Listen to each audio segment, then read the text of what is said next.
सतावू रोहिल्या प्रती तो मज अतिप्रिय वाटे.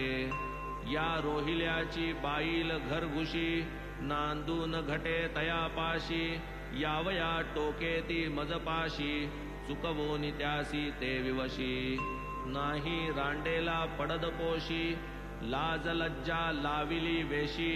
हाकुनी बाहेर घालिता ती जसी बलात्कारेसी घर घुसे. ओरडू थांबे तेची संधी शिरू पाहे रांड दुर्बुद्धी. तो ओरडता ती पळे त्रिशुद्धी सुख समृद्धी मजतेणे. जावेन कोणी त्याच्या वाटे ओरडू द्या मुक्त कंठे.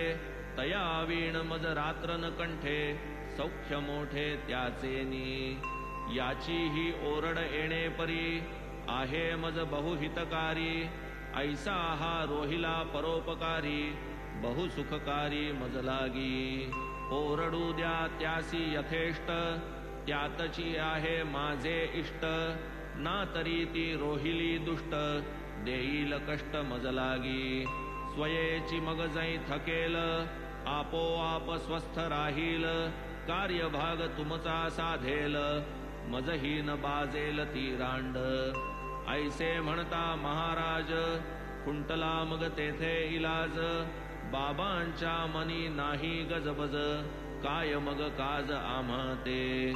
आधीची रोहिल्यासी उल्हास वरिहा आला फाल्गुन मास.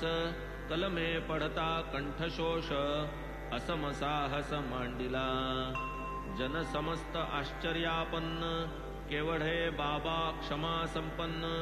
जेणे व्हावे मस्तक भिन्न तेणेची तल्लीन ते होती.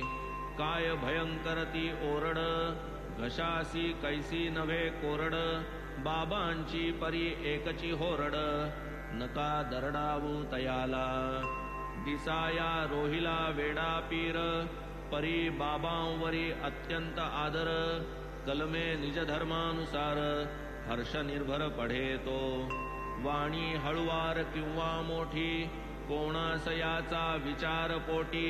स्फुरणासवे उठा उठी गर्जत उठी हरिनाम. निसर्गदत्त घरघर स्वर अल्लाहो अकबर नाम गजर. कलमे पढे आनंद निर्भर नित्य निरंतर रोहिला. जयासी हरिनामाचा कंटाळा बाबा भीती तयाच्या विटाळा. म्हणती उगा का रोहिल्यास पिटाळा भजनी चाळा जयाते.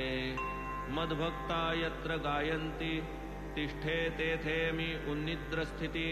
सत्य करावया हे भगवदुक्ती ऐसी प्रतीती दाविली. ओले कोरडे मागून खाईल ना तरी उपाशी ही राहील. तया रोहिल्यासी कैची बाईल कोठून जाईल बाबांशी.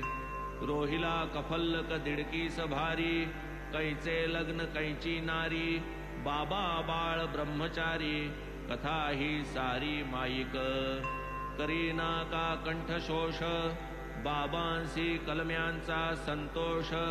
ऐकत राहतील अहर्निश निद्रा ते विष तया पुढे. कोठे कलम्यांची प्रबोधवाणी कोठे ग्रामस्थांची पोकळ गाऱ्हाणी. तयासी आणावया ठिकाणी बतावणी ही बाबांची. हाची अभिप्राय येणे रीती बाबांनी सकळा दाविली प्रतीती. रोहिल्याची आवडे मज संगती नामी प्रीती तयाते. दृश्य द्रष्टा आणि दर्शन अवघेची जया चैतन्य घन. तो असो ब्राह्मण वा पठाण समसमान दोघेही. एकदा माध्यांनी आरती झाली मंडळी स्वस्थानी जावया परतली. बाबांच्या मुखावाटे जी निघाली मधुर वचनावली ती ऐका.